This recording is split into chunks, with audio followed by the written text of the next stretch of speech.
Hey guys, this is Thomas from freewaysocial.com, and in this video I'll show you how to make your Facebook photos private on mobile. If for some reason you want to make one of your uploaded Facebook photos private, then you can easily do so. Just follow these steps. Open up Facebook app and log into your profile if you haven't already. Find the photo which you would like to make private. For this example, I will choose this picture I uploaded recently. Click on it.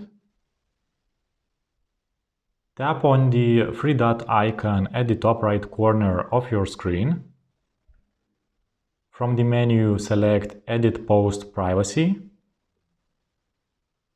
Select See More and click on Only Me. Done. You have successfully edited these photos privacy settings and you will be the only one who will see this picture.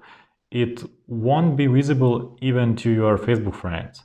I hope this guide was helpful and you were able to make your Facebook photos private on mobile.